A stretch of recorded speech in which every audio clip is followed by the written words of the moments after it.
फार फार वर्षापूर्वीची गोष्ट आहे ही.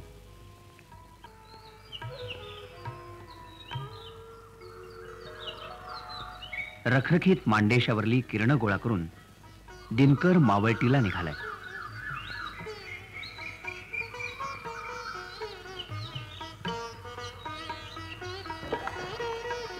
दिसाभरची कामं आटपून मंडळी चावडीवर जमू लागली. सांगते सांगते सांगते. कुठली गोष्ट सांगू बाळांनो तुम्हाला? वाल्मिकीची गोष्ट सांग. वाल्मिकीची गोष्ट? बरं सांगते. एकदा काय झालं तर घराघरात नातवंड आजीची गोष्ट वहिवाटीच्या हक्कानं ऐकतायत. तिथे झाडावरती त्यांना दोन पक्षी दिसले आणि ते अतिशय पूजन वगैरे करत होते. तर इतक्यात काय झालं, एक पारधी तिकडनं झाडाखानं लपत छपत आला आणि त्यांच्यावरती बाण सोडत होता. हे वाल्मिकी ऋषींनी बघितलं आणि ते एकदम मोठ्यानं उन्हा, अरे मारू नको असे करायला लागले. तितक्यात बाण त्या पक्ष्याला लागला. त्या दोन पैकी एक जो पक्षी होता त्याला बाण लागला आणि बाण लागला तो पक्षी तडफड त्यांच्या पायाशी येऊन पडला. पडल्यावरती ते इतके व्यथित अंतःकरण त्यांचं झालं कमरेच्या बाहेर अगदी, की त्यांना ते सहन झालं नाही.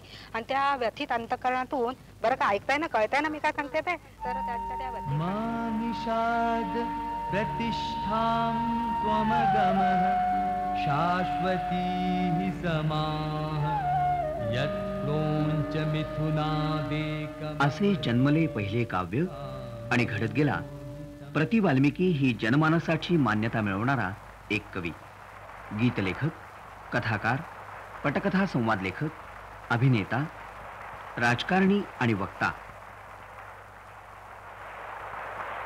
अशा या अष्टपैलू हिऱ्याला कोंदण देण्याचा विनम्र प्रयत्न म्हणजे हा लघुपट.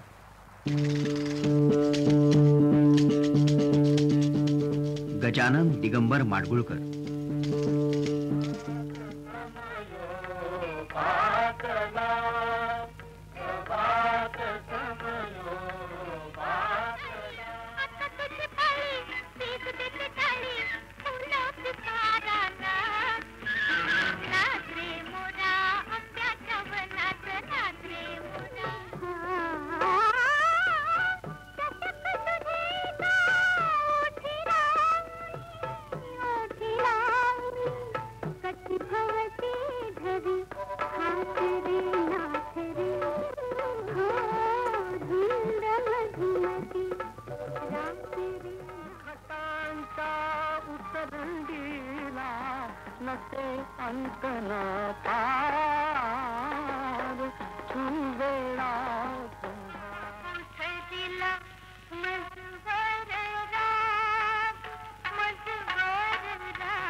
गदिमांची यशोगाथा म्हणजे जणू निसर्गाचीच विविध रूप, आणि म्हणून सुरुवात सूर्योदयापासूनच करायची.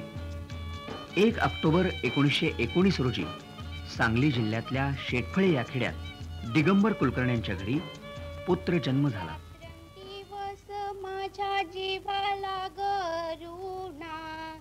नाव ठेवलं कधी होईल ग शहाणा, पालखा पाळण हलविते तुला, निज तू परशुरामा तान्ह्या बाळा. दिगंबर कुलकर्ण्यांच्या परिवाराला 18 विश्व दारिद्र्याला तोंड देताना स्थलांतराचे प्रसंग तर वारंवार येत असत.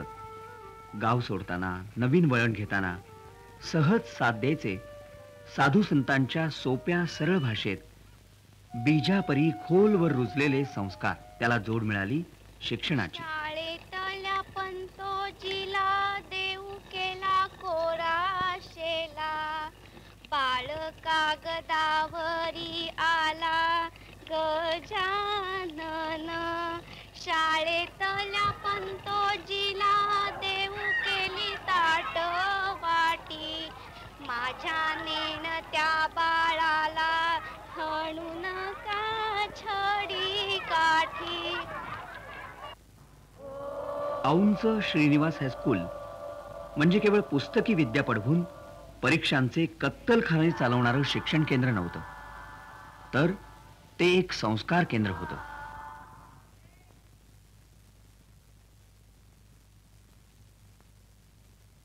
खुद्द सरकार पंतप्रतिनिधी यांच्या वैयक्तिक देखरेखीखाली चालणारं.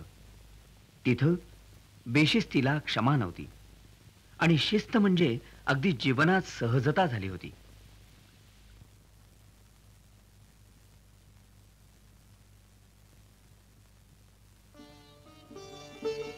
गदिमांचा ओढा खेळण्या बागडण्यापेक्षा वाचनाकडेच अधिक. त्यामुळे बालवयातच चिंतनाची बैठक आकार घेऊ लागली.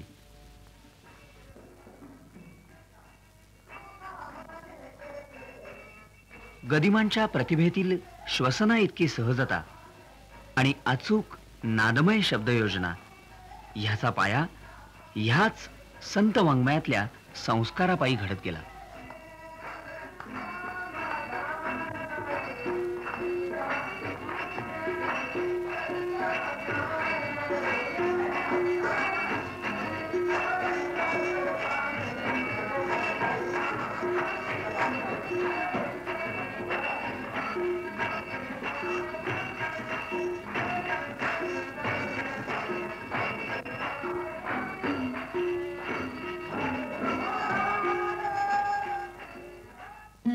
कुंडल ह्या गावी स्वातंत्र्य लढ्याची दीक्षा माडगुळकरांनी घेतली शाहीर म्हणून. स्वातंत्र्य संग्रामाला स्फूर्ती देण्याचं शब्द सामर्थ्य त्यांच्या लेखणीत उपजतच होतं. एक पाया तुमच्या गावात, एक पाया तुमच्या गावात, दुसरा तुरुंगात किंवा स्वर्गात, तमा नाही त्याची शाहिराला, तमा नाही त्याची शाहिराला, गुलामी उभी जाळण्याला, वाणीचा हिलाल चेतविला, उचलला पैजेचा विडा, उचलला पैजेचा विडा, चढवू हा लढा सरळ वाकडा, उलटुनी राज्य इंग्रजास, जुलमात घोर अन्यायास, निशाण लावून वासनात. मार्च 1938. वयाच्या 19व्या वर्षी कोल्हापुरात गदिमांनी चित्रपट सृष्टीमध्ये चंचू प्रवेश केला. आप क्या पीते हो? और आज हम क्या देखते हैं? नाटक सिनेमा देखकर बदफेलियां करने वाले, गुरुकुल और ब्रह्मचर्य आश्रमों के बदले स्कूल कॉलेजों में, पब्लिक पार्कों में जवान लड़कियों के साथ घूमने फिरने वाले, ऐसे हैं हमारे नौजवान.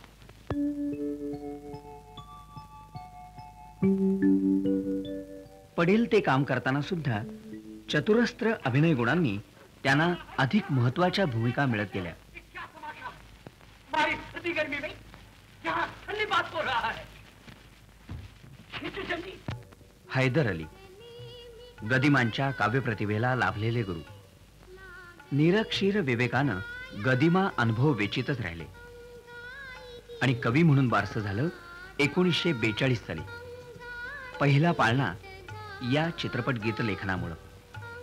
प्रचंड प्रापंचिक जबाबदारी असून सुद्धा विनावेतन काम करणाऱ्या गदिमांना ते क्षण सिंड्रेलाच्या बुटासारखे भासायचे.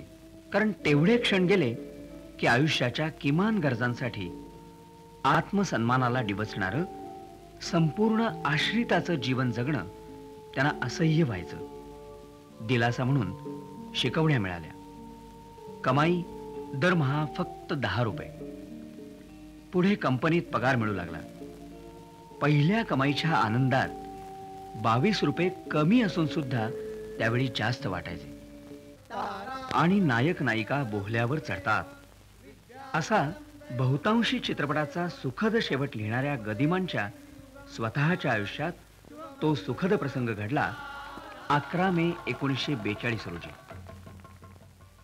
पहिल्या पाळणामध्येच कवीचे पाय पाळण्यात दिसले आणि त्यानंतर त्यांच्या प्रतिभेची सतत चढती कमान डोळ्यात भरत गेली. लेखन आणि अभिनय या दोन्ही अंगांनी त्यांची कीर्ती द्विगुणित होत राहिली. गदिमांच्या सर्व गुणांना सर्वप्रथम दाद दिली शांताराम बापूंनी. लोकशाहीर रामजोशीसाठी गदिमांना कथा, पटकथा, संवाद, गीत आणि मुद्गल शास्त्रीच्या महत्वाच्या भूमिकेसाठी पाचारण केलं गेलं. शाहीर रामजोशींच्या प्रतिभेशी एकरूप झालेला हा गदिमा लिखित सवाल जवाब.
एकोणीसशे 48 ते 1950 ह्या अवघ्या 2 वर्षात गदिमांनी 12च्या वर चित्रपटांसाठी लेखन केलं. ह्या थोरल्या पात्याबरोबरच एक धाकलं पातं तळपू लागलेलं होतं.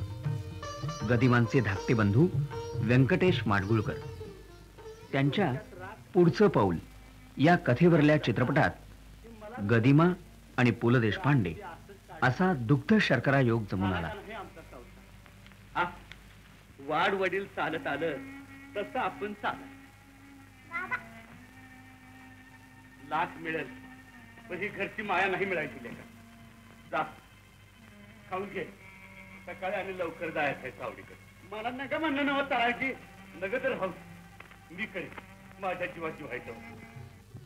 पुढे पेडगावचे शहाणेपासून यशाची चढती कमान. 1950 ते 1952 ह्या पुन्हा 2 वर्षाच्या कालावधीत 16 चित्रपटांसाठी लेखन. त्यातीलच उत्कृष्ट विनोदी लेखन आणि अभिनयाची जुगलबंदी असलेला लाखाची गोष्ट या चित्रपटामधलं हे दृश्य. प्रेम करतो तुझ्या नाही प्रेम पण ते कुत्री आहेत. कुत्री जाते जा रे पोरानो. काल आता तुम्ही इथं मी ना तुमची मुलगी आहे ना माझ्यावर प्रेम करते. मी तिच्यावर प्रेम करतो. लग्न करायचं म्हणते ती. कशासाठी प्रेम करते तुमच्यावर? मला मी सांगते तुम्हाला, हे फार मोठे चित्रकार आहे. यांनी माझं केलेलं पोर्ट्रेट तुम्ही बघितलं म्हणजे तुम्ही सुद्धा म्हणाल. मी म्हणेन मला काय म्हणायचं ते. घरी कोण कोण आहे तुमच्या? कोणी नाही, एकटा राम आहे फक्त. राम. कमाई काय तुम्हा दोघांची? मला माहिती नाही, ते सगळं आमचा राम बघतो. राम राम बघतो. खाता काय मग? पाव खातो की. रुपयाची नोट पाहिली का कधी? पाहिली रुपयाची नोट. 5 रुपयाची? 5 रुपयाची पाहिली. 10 रुपयाची पाहिली. 100ची पाहिली का?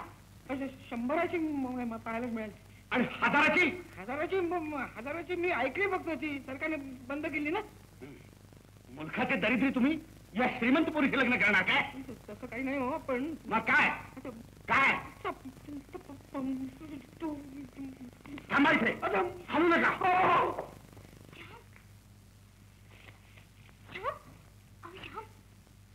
बाबा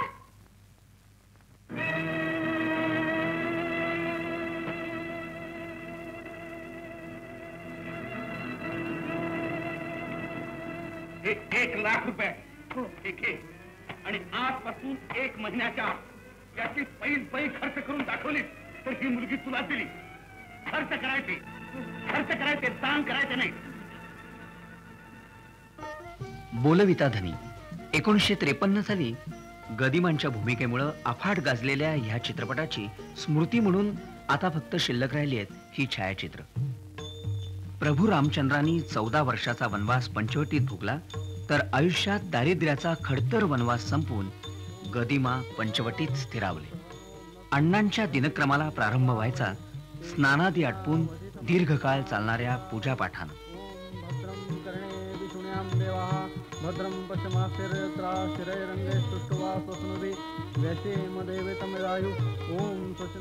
अण्णांचा पूजापाठ आटपेपर्यंत त्यांची लेखनाची बैठक सज्ज केली जायची.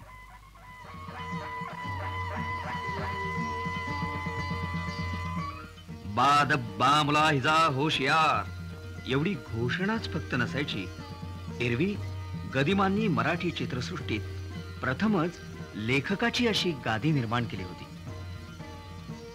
बसल्या बैठकीत एकटाकी लेखन ही तर त्यांची दैनंदिनी होती. 1952 ते 1954 ह्या 2 वर्षात जे 16 मराठी चित्रपट झाले त्यांच्या लेखनाला हीच बैठक साक्ष होती. कथेत असतात फक्त शब्द. पटकथा आकार घेत असताना त्या शब्दातून फुलवावी लागतात दृश्य. ह्या संदर्भात गदिमांच्या पटकथा लेखन प्रभुत्वाचा नमुना म्हणजे ऊन पाऊस या चित्रपटातलं बापू मास्तर आणि त्यांची बायको काशी यांची ताटातूट दर्शवणारं हे दृश्य. हॅलो हॅलो, मराठी बोला की. यामध्ये टेलिफोनवरचं संभाषण आहे. प्रत्यक्षात तोंडी शब्द एकही नाही, पण तरीही शब्दाशिवायचं दृश्य सजीव झालंय ते योजलेल्या पटकथा तंत्रानं. ट्रंकॉलवरचं बोलणं 3 मिनिटातच संपवावं लागतं आणि दृश्यही संपतं 3च मिनिटात. बाई बोलतात. बाई, हॅलो. हा हा, मी बापू मास्तर बोलतो.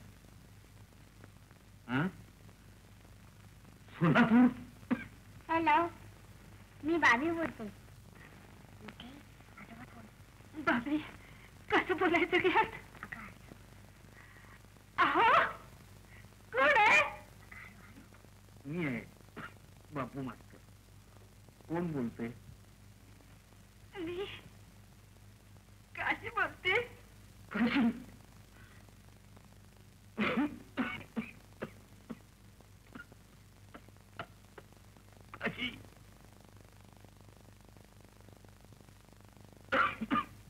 काशी ग,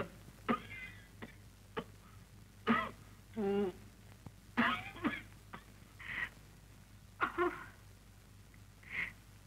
तुमची तब्येत बरी नाही का? काशी,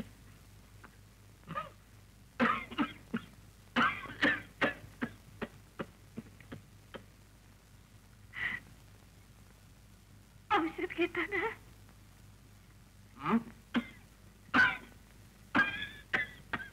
हो हो.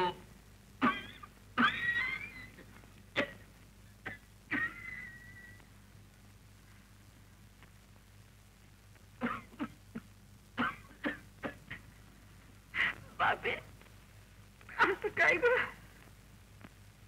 काही ऐकूच येत नाही, नुसते खोकताय.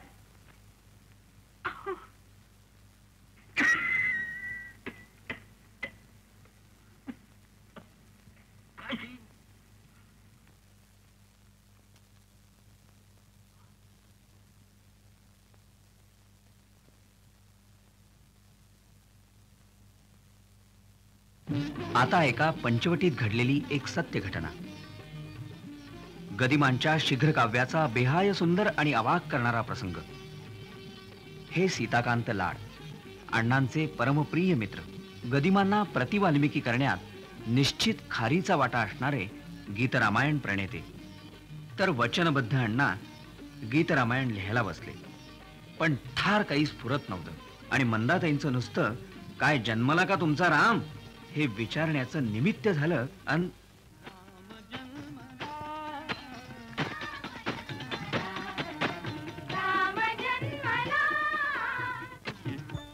1942 ते 1957 ह्या 15 वर्षात 70हून अधिक चित्रपटाचे गदिमा अविभाज्य अंग झाले होते आणि म्हणूनच 1957 साली संगीत नाटक अकादमीनं उत्कृष्ट चित्रपट लेखक म्हणून गदिमांचा सर्वोच्च बहुमान केला.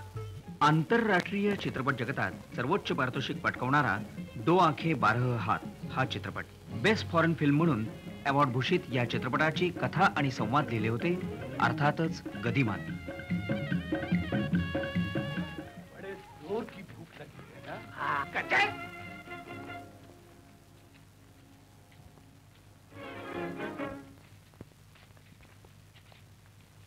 भूख लगी है। रात के खाने का इंतजाम ठिकाने पर किया है।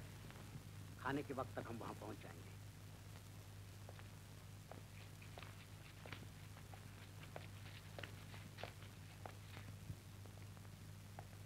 अरे वाह शेर घूम रहा है, बड़ी भूख लगी हुई थी भाई को। अरे क्या शेर, ये लो। ये कहाँ से लाए? बाजार से जो आ रहे हैं हम लोग। चुरा कर लाए? मत खाओ। क्यों? अच्छे आदमी बनने के लिए हम जा रहे हैं, हमें चोरी का नहीं खाना चाहिए। फेंक दो वो रोटी।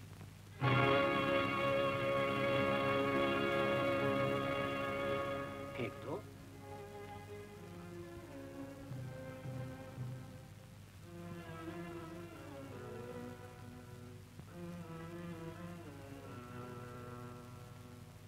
ये भी कोई आजादी है? ये कहो एक जेल से दूसरी जेल में ले जा रहे हो, मुंह का कौर छीनते हो। मैं नहीं फेंकूंगा रोटी। चला कहाँ?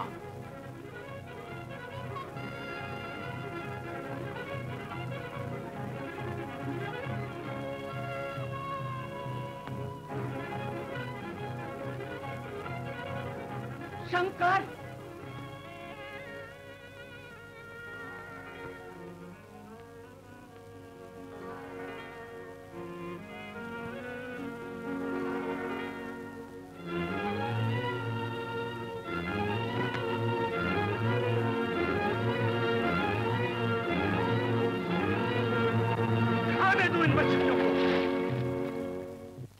गदिमांचे शब्द, सुधीर फडक्यांचा आवाज आणि संगीत साज आणि राजा परांजप्यांचा अभिनय हे मराठी चित्रसृष्टीच्या सुवर्ण युगाचे मानदंड झाले होते.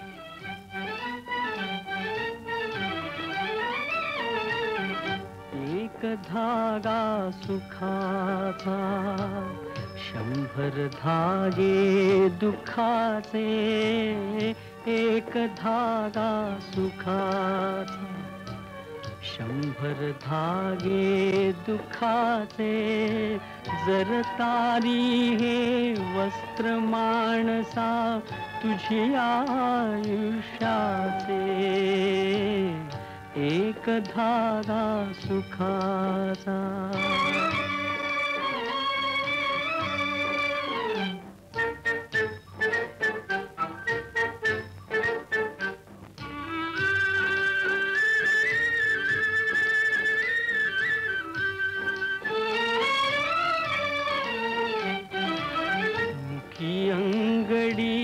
बालपणाची रंगीत वसने तारुण्याची. मुखी अंगडी बालपणाची रंगीत वसने तारुण्याची. जीर्ण शाल मग रे शेवटी लेणे वार्धक्याचे. एक धागा सुखाचा. 1962 ते 1974 ह्या काळात विधान परिषदेचे नामनियुक्त सदस्य म्हणून गदिमांनी केलेली भाषणं त्या काळी वापरल्या जाणाऱ्या पेपरवेट पेक्षा प्रभावी होती. अण्णांची प्रतिभा म्हणजे ताज्या सुंदर फुलांनी डवरलेला सदाबहार वसंत होता. कोणीही यावं आणि त्यांच्या तिन्ही त्रिकाळ टिकणाऱ्या साहित्य निर्मितीचा बहर घेऊन जावा. कधी कथेच्या कुंडीतून, कधी पटकथेच्या परडीतून, तर कधी गीतांचा गुच्छ करून, तर एखाद्या चित्रगीताचं पुष्प उचलून.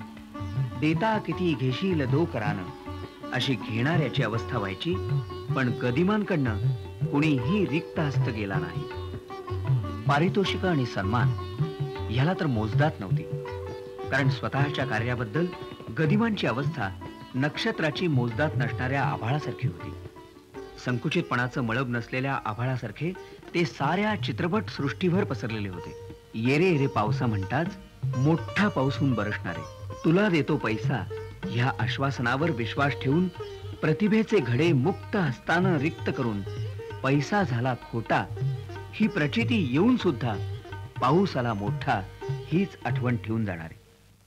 अण्णांच्या परवानगीशिवाय त्यांच्या लिखाणात फेरबदल करणं किंवा त्यांची लेखन समाधी भंग करणं ह्या 2 अपराधांबाबत अण्णांना जर शाप देता आला असता तर असंख्य निर्माते पंचवटीत शिळा होऊन पडले असते. तुम्हाला पण एवढं कळत नाही का रे? मी नसताना काही करत बसता. कुणी सांगितलं रे तुला हे सगळं करायला? तू प्रोड्युसर शहा त्याने अरे सांगितलं. कोण शहा? या भोसरीच्यांना जर कळत असतं तर कुत्री नागडी काय हिंडली असती. जा तुझा मी काही चेंजेस करून द्या. जा चालतो. जा पुन्हा येऊ नको अजिबात. अण्णांच्या ह्यात एकमेव स्वभाव वैगुण्यापायी अनेक निकटवर्तीय काही क्षणापुरते तर काही कायमचे दुरावले.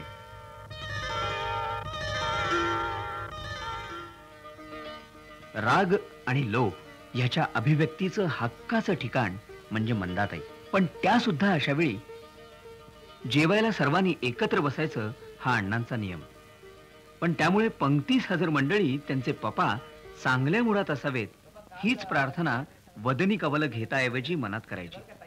प्रेक्षकांची भूक चेतवणारं आणि मराठी चित्रपट ज्या दृश्याशिवाय पूर्ण होतच नाही ते हे दृश्य. लोकांची वाहवा मिळवायची. हो ना बघा नाही का, नाहीतर मी प्रतापगड मधले गाणं म्हणणारच होते. कुठलं गाणं? ते शेवया वळताना. भोजनोत्तर एक छानसा दमदार बार भरला की अण्णा पुन्हा लेखनस्थ व्हायचे. एकाच वेळी 3 पटकथांचं काम चालायचं. सकाळी राजभवनसाठी, भोजनोत्तर दत्ता धर्माधिकारींसाठी, तर रात्री राम गवाल्यांसाठी. दरम्यान बाबा पाठकालयाचा निरोप यायचा. अण्णा, माडगुळला जायची तारीख आता नक्की केली पाहिजे. दादांचं श्राद्ध झालं जवळ आणि या वेळेला तुम्ही माझं स्क्रिप्ट लिहावं अशी माझी फार इच्छा आहे. बामणाचा पत्रा गदिमांनी निर्माण केलेली एक साहित्यिक वास्तू. अण्णांच्या खेड्यामधले घर कौलारू ह्या हळुवार स्मृती जतन करून ठेवणारं चैतन्यमय स्थान. अण्णांच्या स्वागतासाठी कायापालट करून सज्ज व्हायचं. अण्णा येणार ही वार्ता माडगुळात एव्हाना वाऱ्यासारखी पसरलेली असायची.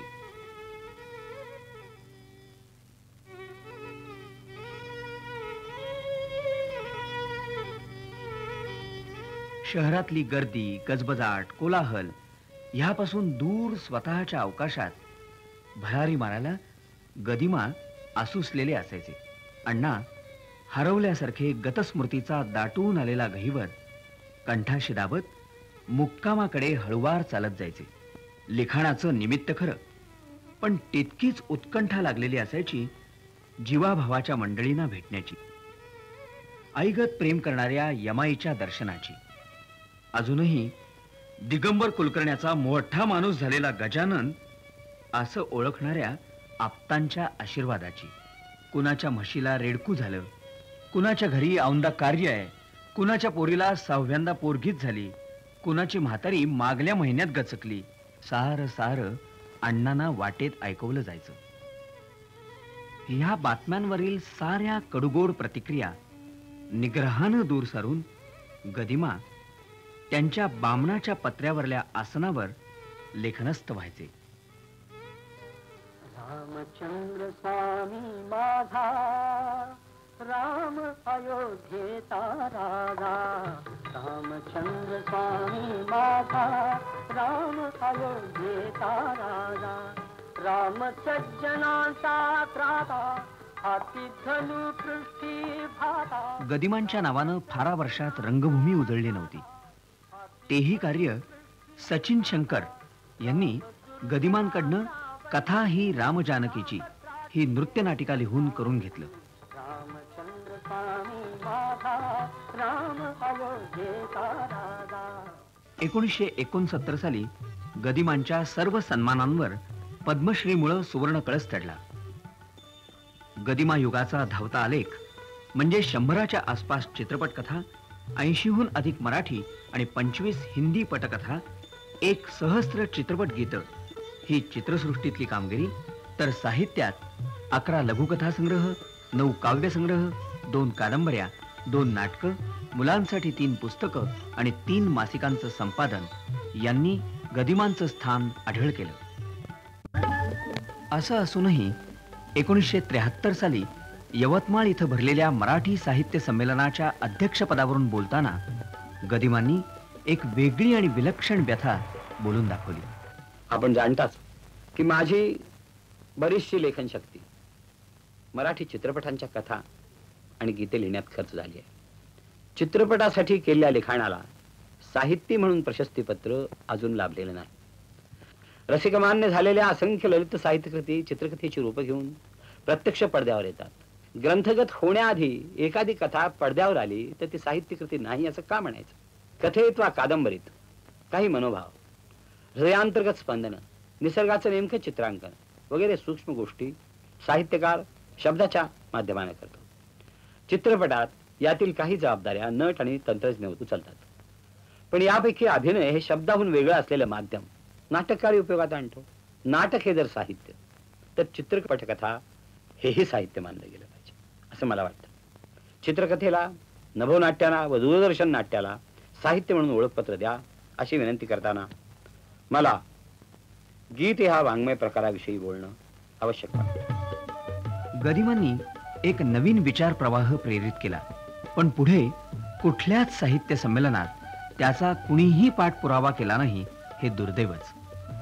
गदिमांच्या काव्यरूप चित्र अनुभूतीचा हा एक चिरंतन नमुना. सकाळ तटवी सांगू लागली भरभरा रहदारी पण रांगू. उघडल्या लबाड्या सुरू झाल्या पेड्या चालती पाऊले सुरू विजेच्या गाड्या. वेगाचा अचानक आली कतली सुस्ती बुटबुटे भोवती ओंगळवाणी वस्ती. अप्सरा रात्रीच्या मदल्या वरवा खाली मिळविती कालच्या रंगा मिळलेला. टकमका पाहती वखवकलेले नेत्र हे असेल दिसले काल कसे रे पाठ. मी खिडकी मधुनी निरखित होतो राण्या शृंगार शिळातो विस्कटलेल्या वेण्या.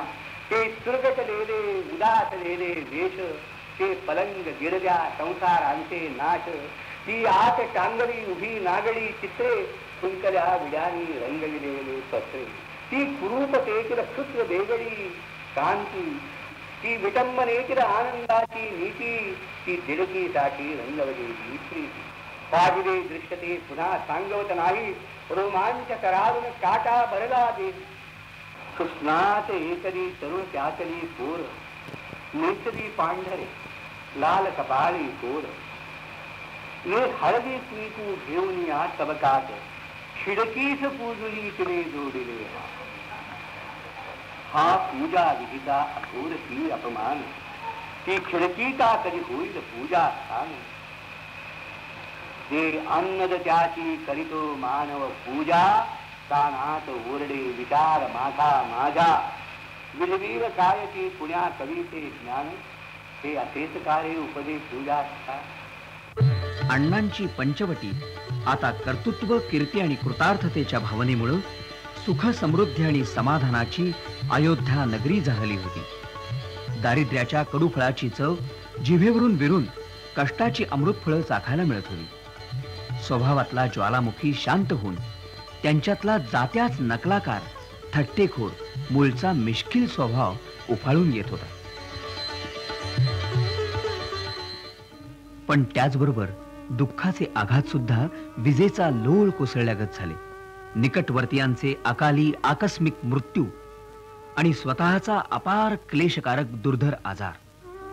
शरीर साथ देत नव्हतं, तरी पण गदिमा उमेदीनं लिहितच राहिले. या सुखानो या एकटी पथ चालले दोघास आता हात द्या साथ द्या या सुखानो या. या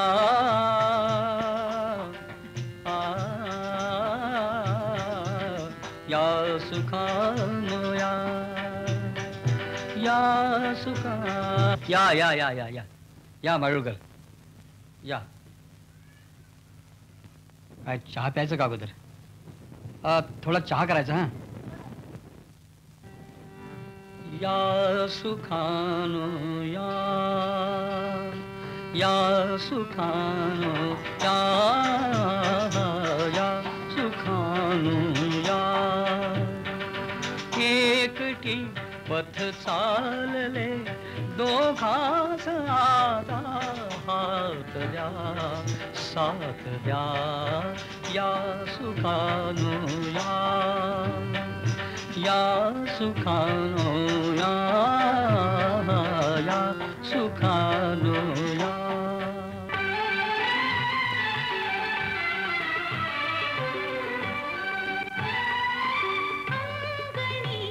प्राजक्तवा सोधावरी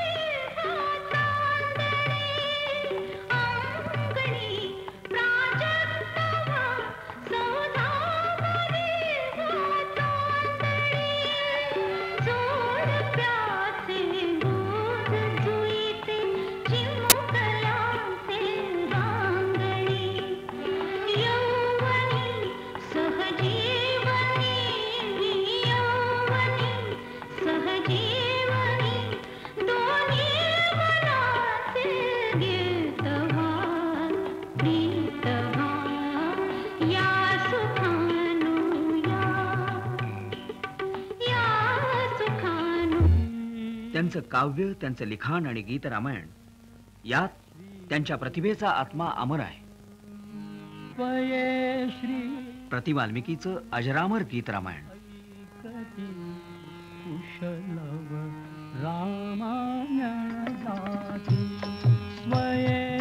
श्रीराम प्रभु ऐकते स्वये श्रीराम प्रभु ऐकते कुशलव रामायण गाते.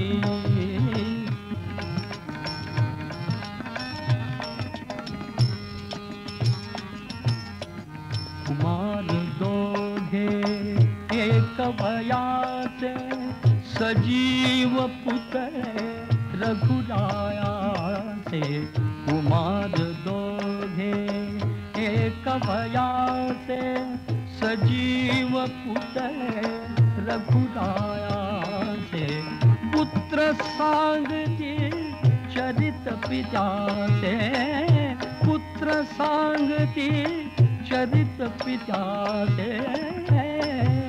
ज्योतीने तेजाची आरती. ज्योतीने तेजाची आरती. कुशलव रामायण गाते. सहज जोयू जटा हरण लाविद्यो मने रघुकुल त्राटा. हरण लाविद्यो मने रघुकुल त्राटा. मने गुईदे रत्नद तोरण सुತ್ತलु हब्बिदे सुरम्य उपवन. मनवनु ರಂಜಿಸೆ ನರ್ತನ ಗಾಯನ. मनवनु ರಂಜಿಸೆ ನರ್ತನ ಗಾಯನ. ಮೃದಂಗ ವೀಣೆಯು ನಿತ್ಯ ನುಡಿತೋ. ಮೃದಂಗ ವೀಣೆಯು ನಿತ್ಯ ನುಡಿತೋ. अलकान गरिय परी ओ अलकान गरिय परी. अयोध्या म्हणून निर्मित नगरी. अयोध्या म्हणून निर्मित दशरथा दशरथा पायस दानमु गनुमु दानमु गनुमु.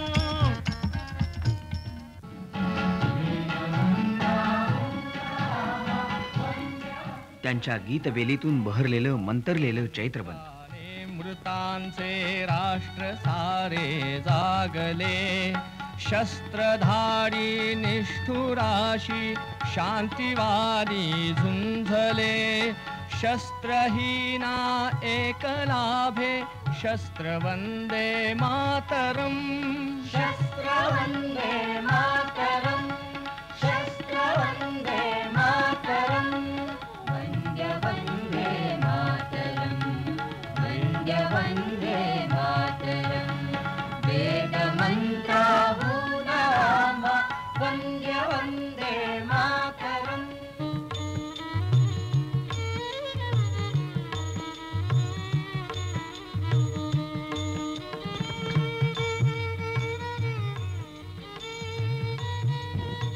आजी गोष्ट सांग. गोष्ट सांग. कोणची सांगू?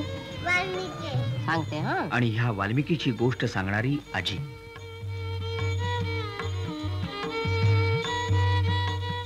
अशीच वर्षामागून वर्ष जातील. त्यांच्या गाण्यासमवेत कविता संगीत चित्रपटांबरोबर वाढलेल्या पिढ्या त्यांच्या नातवांना एका कवी जन्माची कथा सांगतील. त्यावेळेस कवीचं नाव असेल गजानन दिगंबर माडगुळकर. अखेरचा मुजरा चाल परत